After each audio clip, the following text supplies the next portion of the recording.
Eh bien salut à toutes et à tous, c'est Anthony Klinger de la chaîne Acadev et aujourd'hui on se retrouve pour une nouvelle vidéo où je vais vous apprendre à créer un compte à rebours ou un countdown en HTML, CSS et JavaScript. Alors vous allez voir que c'est une vidéo vraiment simple mais qui va être très utile notamment si vous avez derrière des options de personnalisation. Si vous avez envie de créer un countdown, on va l'appeler comme ça tout au long de la vidéo, qui sera en rapport avec votre site, avec votre web design ou tout simplement par exemple un countdown de site en maintenance. Ça fonctionne très bien, vous allez voir que la démarche est plutôt simple.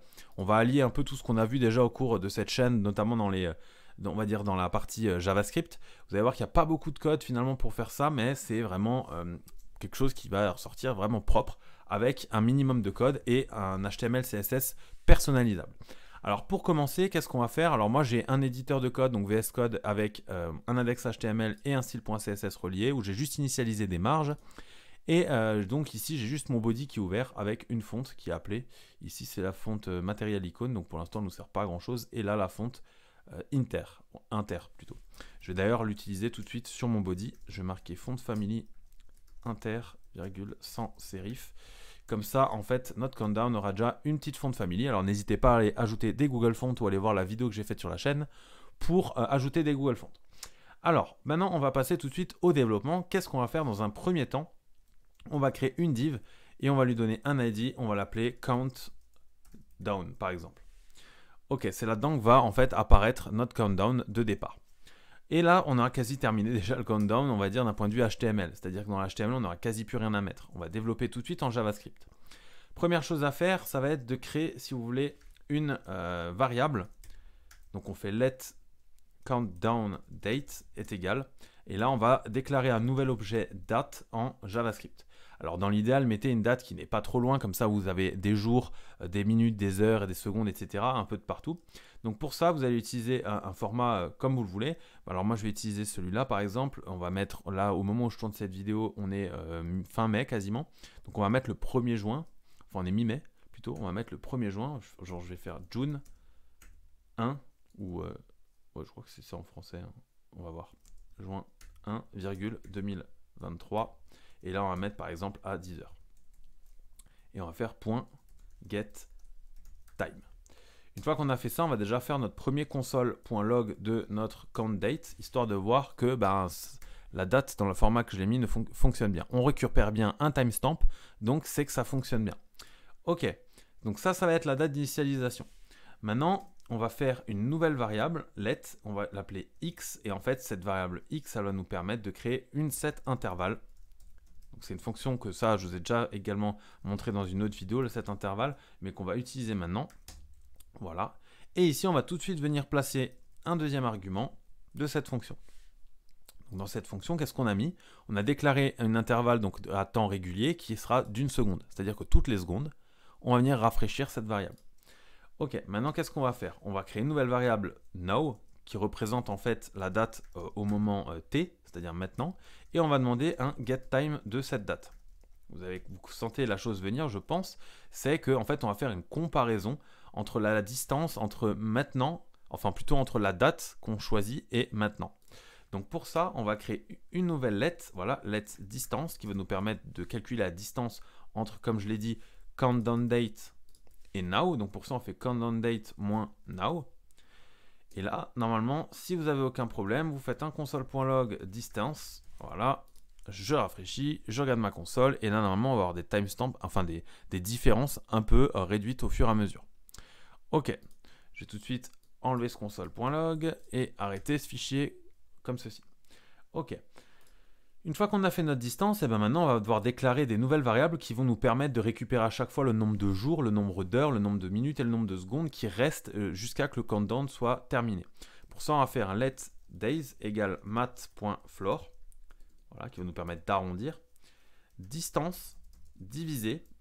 Et là maintenant, en fait, on va diviser notre distance par le nombre de secondes, en fait, pour récupérer les days. Donc pour ça, ça fait 1000 fois 60 fois 60 fois 24. Donc pour rappel, on a 24 heures dans une journée, donc 60 minutes de 60 secondes, et on multiplie le tout par 1000 pour avoir le nombre de jours. Ok, ensuite on va faire la même chose pour les heures. Donc ça fonctionne quasiment de la même manière, hein, enfin même de la même manière, sauf qu'on va devoir faire une petite division en plus à la fin. Donc qu'est-ce qu'on fait? On prend le calcul qu'on a déjà fait dans Mathlore. Voilà. Et une fois qu'on l'a mis dans Mathlore, on va venir diviser tout ça par 1000 fois 60 fois 60. Pour cette fois-ci, cibler les heures. On va faire la même chose enfin pour minutes. Voilà. Et là, on va exactement copier-coller tout ce qu'on a mis là-dedans, comme ceci. Sauf que là, il y a une petite différence près, c'est qu'on va enlever le x24 qui est ici, parce qu'on parle bien de minutes cette fois-ci. Et donc, forcément, on enlève le x60 qui est ici. Donc là, normalement, vous ne devrez pas avoir trop de problèmes avec ça si vous avez suivi les cours que j'ai déjà fait là-dessus. Maths.floor. Enfin, et là, on va juste faire distance modulo. Donc là, d'ailleurs, je me suis trompé. C'est pas divisé. Qu'est-ce que je raconte? C'est bien modulo parce qu'on cherche une différence. Voilà. Et ici, voilà, on va faire 1000 fois 60. Le tout divisé par 1000. J'ai fait plus, c'est divisé. Ok, et là, normalement, ben, on devrait avoir tout de correct. Alors, pour ça, maintenant, il suffit de faire en console.log de tout. Voilà, je vais faire days, hours, minutes, secondes pour voir si on a bien tout ce qu'il faut. Je rafraîchis, je vais dans mon console et là on voit qu'on a bien 16 jours, 14 heures à peu près, 25 minutes et 25 secondes. Et vous voyez que les secondes d'ailleurs, toutes les secondes se diminuent de 1. Donc c'est que ça fonctionne bien. Ok, et maintenant, qu'est-ce qu'il nous reste à faire? Alors, normalement, on a bien un Mathlore sur tout. Je vais quand même vérifier que tout soit bien en Mathlore. Voilà. Alors, tac, non, voilà, c'est bien ce que je me disais. Ça, on va l'enlever et on va rajouter le Mathlore ici, ici, voilà, et ici, pour avoir, bah, encore une fois, tout arrondi. Donc là, normalement, on a, voilà, on a des chiffres entiers, des nombres entiers plutôt, pardon, et c'est ça qu'on va pouvoir exploiter. Donc là, on a quasiment terminé, hein. On a juste plus à les afficher et à gérer la fin, du coup. Donc on va aller à la ligne, on va faire un document.querySelector et on va venir chercher notre ID countdown dans lequel on va insérer de l'HTML et là en fait on va faire tout de suite une structure HTML. Donc pour ça ce que je vous conseille de faire c'est faire des anticodes, comme ça on va être plus ou moins tranquille pour faire l'HTML qu'on veut ici. Et ici qu'est-ce qu'on va faire? Eh bien pour chaque type de temps, c'est-à-dire enfin days, hours, minutes, secondes, on va créer une div. Voilà, comme ceci. Ce sera plus simple. Et à chaque fois, dedans, on va mettre deux spans. Voilà, on va mettre le premier span qui contiendra du coup par exemple 10 heures. Et ici, on aura le deuxième span qui contiendra ici la valeur. Donc là, ce sera par exemple, j'avais dit heure, mais ce sera jour du coup. Et donc ici, pour appeler nos variables, qu'est-ce qu'on fait? Si vous avez bien suivi la chaîne, vous savez que lorsqu'on utilise l'antiquote, on peut appeler des variables JavaScript comme ceci. On va appeler days ici. Voilà, on va mettre une classe sur cette div. On va l'appeler par exemple tag. J'aime bien appeler ça tag. Voilà. On va mettre une classe ici où on va appeler ça value par exemple. Et sur celui-là, on va l'appeler label. Voilà. Comme ça, on uniformise tout. Je copie-colle ça 4 fois, évidemment. Là, on va mettre les heures, pas les minutes, pardon. On change bien ici heure. Ici, je mets minutes. On change bien minutes. Et ici, je mets bien secondes, qu'on a mis en anglais d'ailleurs. Et ici, je mets bien secondes. Et là, normalement, si vous avez fait ça, on a quasi terminé, mais on ne va pas tout de suite rafraîchir. Pourquoi? Parce qu'il nous manque encore une chose, c'est comme je l'ai dit avant, de gérer si la distance est inférieure à 0. C'est-à-dire, est-ce que c'est terminé ou non. Ok, donc nous, ce qu'on va faire, par exemple, c'est que déjà, dans un premier lieu, si c'est inférieur à 0, il va falloir clear l'intervalle. Si on ne fait pas un clear intervalle, l'intervalle va continuer d'être exécuté, et donc, en final, on va se retrouver avec un rapport vide à chaque fois. Donc, on va clear l'intervalle pour qu'elle s'arrête.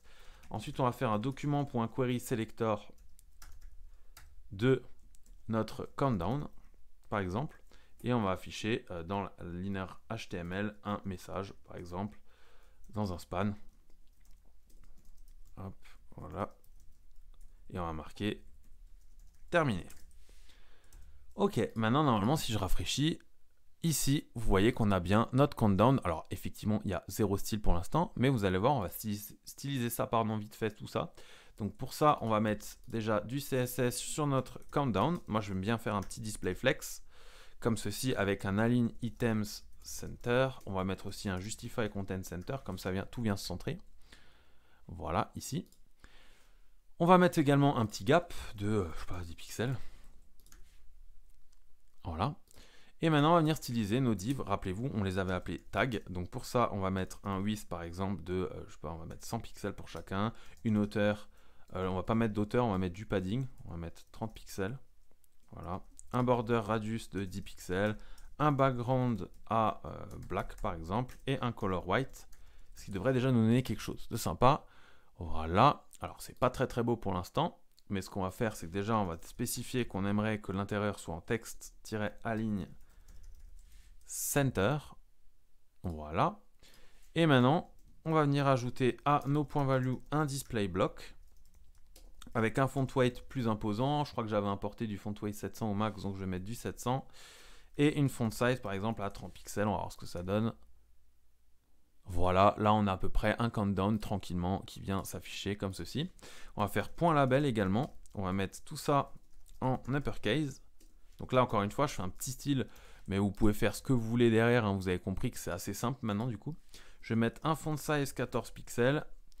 Et du coup, normalement, après ça devrait être pas trop mal hein, en vrai. Ok, on n'est pas trop mal.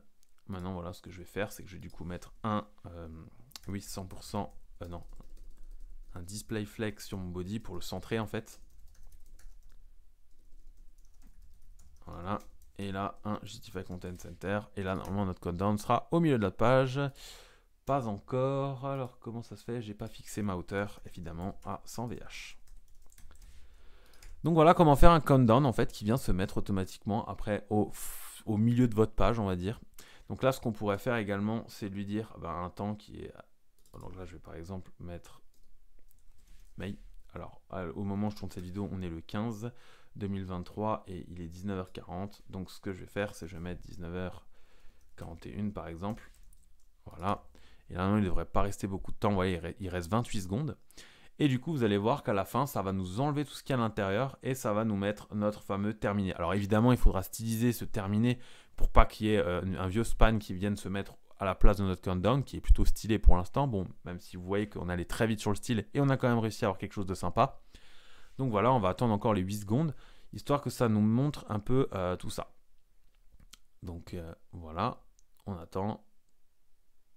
Et là, normalement, tac, terminé. Et voilà, ça a bien fonctionné.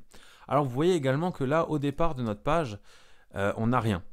Alors, bon, là, je vais changer, je vais remettre par exemple demain. Comme ça, on a le temps de voir tout ça ensemble. Vous voyez qu'au départ, quand je charge, j'ai une page blanche parce que, tout simplement, mon countdown est vide. Alors là, vous avez plusieurs possibilités. Soit vous en PHP, par exemple, vous initialisez la date par défaut de ce qui est aujourd'hui. Et du coup, vous copiez tout ça et vous le mettez à l'intérieur d'ici, ce qui est faisable. Hein. Vous voyez, vous faites ça. Si j'enregistre tout ça par défaut, vous voyez qu'au départ, on a quelque chose et après, ça se change.